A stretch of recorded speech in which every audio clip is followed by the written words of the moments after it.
Mimi napita kufuatilia utekelezaji wa miradi ya maendeleo. Kumetokea baadhi ya maeneo ambako watu wanasinzia, na mimi kama msimamizi wa shughuli za serikali napita kuhakikisha kwamba haya yote ambayo ni maono ya rais, haya yote ambayo ni ahadi ya rais, haya yote ambayo ni ilani ya uchaguzi ya Chama cha Mapinduzi, yale yote ambayo ni dira yetu ya maendeleo kama nchi tunakotaka kwenda, tunataka yeyote anayekabidhiwa jukumu hilo atekeleze kikamilifu. Tena atekeleze kwa weledi, atekeleze kwa umakini, atekeleze kwa uadilifu. Na haya ni maelekezo na haya ni matakwa ya nchi yetu, haya sio maombi. Kila aliyekabidhiwa jukumu atekeleze kwa uadilifu, kwa umakini na kwa bidii. Nimepita kule Tanga, nikapita kwenye baadhi ya maeneo nikakuta kasoro. Nimeelekeza hatua zichukuliwe katika maeneo ambayo nimekuta hizo kasoro. Sasa nimeshakuja na hapa Kilimanjaro, nimekuja mbali na kukagua, nimekuja pia kuelekeza hatua zichukuliwe kwenye maeneo ambayo yanahitaji hatua zichukuliwe. Tuna mambo ambayo katika karne hii kwa nchi kubwa kama Tanzania, nchi yenye rasilimali kama Tanzania, hayapaswi kuendelea kuwa kwenye mijadala.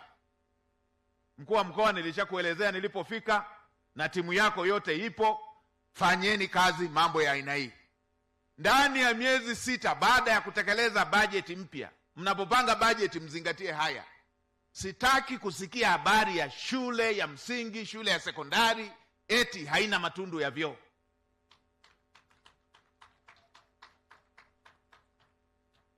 Haya ni mambo ya ujima. Wenzetu walioendelea wanaoheshimu Tanzania wakisikia kuna sehemu kuna shule ila hakuna matundu ya vyoo hawatuelewi. Na maeneo mengine shida ni uzembe tu, uvivu, kutokujali, inaleta tatizo. Wanahangaika na wale wasio na jukumu la kuhangaika. Kama ninapotoa mfano pale, kuna eneo moja fedha zilishapelekwa mwaka mzima za kujenga madarasa na matundu ya vyoo, zimekaa hazitumiki kwenye majukumu yaliyokuwa yamekusudiwa kutekelezwa, na wanaotakiwa kutekeleza wapo.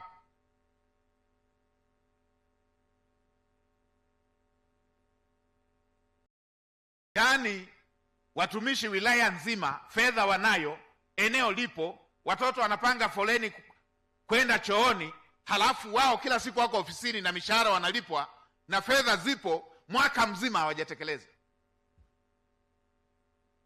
Nilisema hatua za kinidhamu zichukuliwe, lakini nikasema hawa, kama hiyo shule iko karibu, wale watoto waende wakajisaidia ofisi ya mkurugenzi na ya afisa elimu.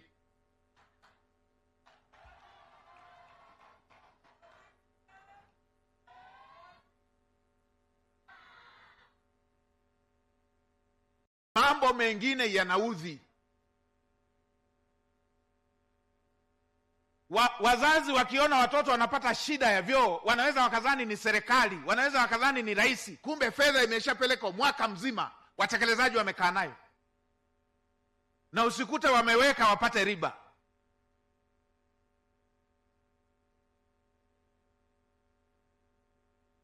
Wengine nikapita pale, ona hapa nini jengo mmemaliza.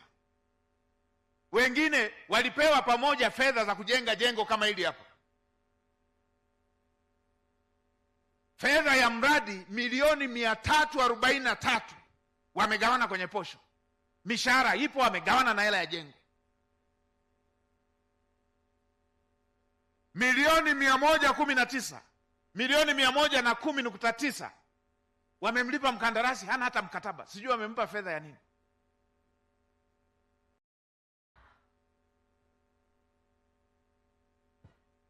Nilimtuma waziri abaki kule afyeke wote afyeke pale wilaya ile, aanze upya.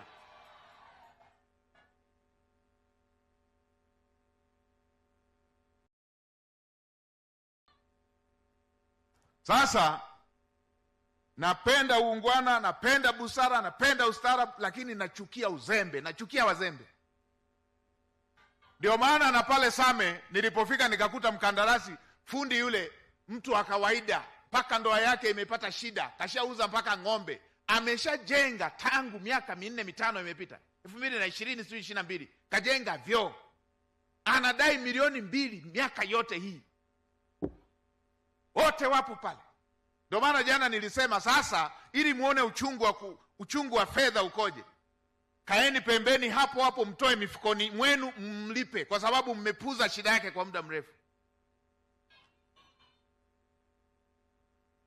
Haya mambo si ya mzaha. Tunataka watu waamke, wachangamke, watu wachangamke, watu watimize wajibu, watu waache kuzoea shida za watu. Kero inafikishwa, mtu anafikisha kero kwenye ofisi ya umma, wanapokea kero na kuangalia kwingine kama wanaaga maiti.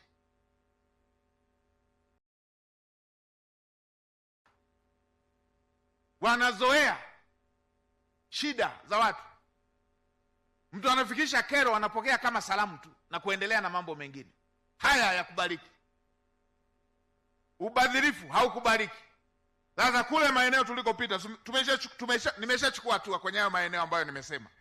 Sasa na hapa Rombo nimekuta mhandisi wa wilaya yuko wapi?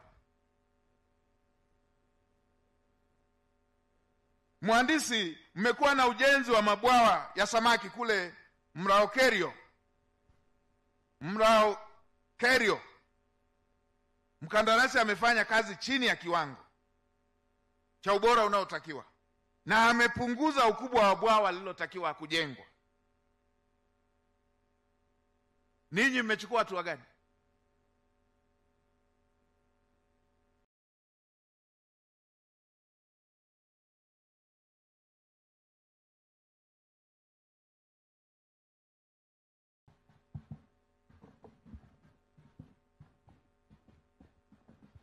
Asante Mheshimiwa Waziri Mkuu. Mkandarasi yule tumechukua hatua kwa kuvunja mkataba wake,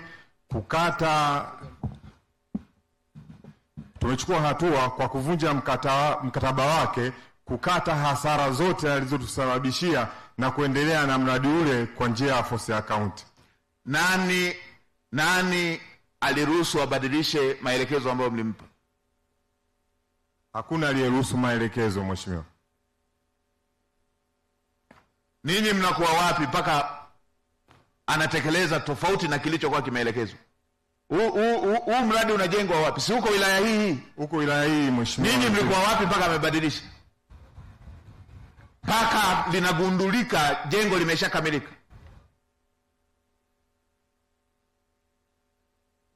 Tabia ya kukaa maofisini, watu wanakaa maofisini. Kutoka mpaka muone ziara, mpaka muone mwenge wa uhuru umekuja. Kwa nini hamsimamii miradi? Kazi yako ni nini? Kazi yangu ni kusimamia miradi ya ujenzi. Imekuwaje ili mpaka limeharibika hamjaweza kugundua? Hii imetokana na aina ya mkandarasi tumepata mkandarasi mbovu sana Mheshimiwa Waziri Mkuu, ambaye hazingatii maelekezo ya Nani aliwaletea? Naam. Nani aliwaletea? Alipatikana kwa kuomba kwenye mfumo wa NeST. Nani kampa? Ninyi kwa nini mlimpa? Mnatumia NeST kama kichaka? Hapana Mheshimiwa Waziri Mkuu. Kamanda wa TAKUKURU, fuatilia hili tujue hasa kilichotokea ni nini ili tuweze kuchukua hatua.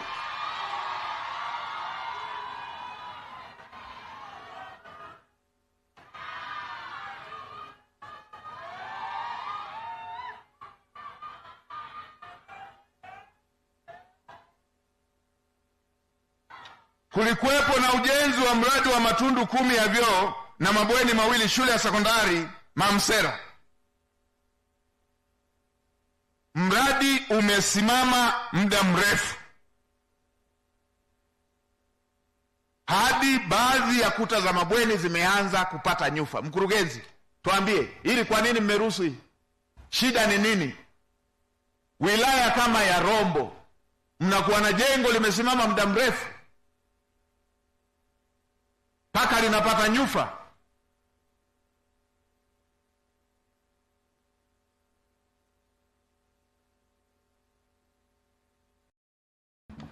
Mradi wa ujenzi wa matundu ya vyoo 16, vyumba 4 vya madarasa na bweni moja katika shule ya sekondari Maki. Mmemlipa mkandarasi pesa yote licha ya kwamba jengo halijakamilika. Hebu tuambie haya mawili, mkurugenzi. Mheshimiwa Waziri Mkuu, kwenye mradi wa kwanza Mheshimiwa Waziri Mkuu, kwenye mradi wa kwanza pesa iliyokuja haikutosheleza. Kwa hiyo tumefanya utaratibu wa vikao ili kuweza kuomba nyongeza ya fedha husika. Lakini hata hivyo kwenye mradi pia wa Maki, gharama Mheshimiwa Waziri Mkuu zinazokuja za ujenzi wa mabweni hazina uhalisia kabisa. Kwa mfano, kwa sasa hivi unapoletewa bweni kwa milioni 130 hauwezi kumaliza. Ndio maana mara nyingi ambapo inatokea kunakuwa na upungufu kama hiyo. Mlikuwa mnajenga gorofa, mbona wengine wamemaliza? Jiografia ya Rombo ni tofauti sana. Kuna wakati mwingine Mheshimiwa Waziri Mkuu, hata wewe tunaweza tukafika pale eneo la Maki, kuna mwinuko ambao msingi wake unaweza ukawa sawa na kimo chetu, Mheshimiwa Waziri Mkuu. Kwa hiyo kuna mmempaje fedha yote kabla mradi haujaisha? Yeye ashapewa fedha yote? Hapana Mheshimiwa, hatujamlipa yote, labda tafsiri anayosema, lakini tuliweza kununua vifaa, lakini tumelipa sehemu ya ufundi. Haikuwa sehemu ya hakuwa contractor. Kwa hiyo tunanunua vifaa, hapo tunamlipa fundi. Mkurugenzi, sijaja kutembea hapa, nina taarifa. Kwa hiyo vyombo wamedanganya? Mheshimiwa, niko sahihi. Vyombo wamedanganya? Naomba kama kuna ufuatiliaji tuweze kuiundwe tume ya kufuatilia hilo. Naomba niwasilishe. Kamanda wa TAKUKURU, fuatilia na hili. Wanataka mkurugenzi anataka kusema vyombo mmedanganya kwenye taarifa.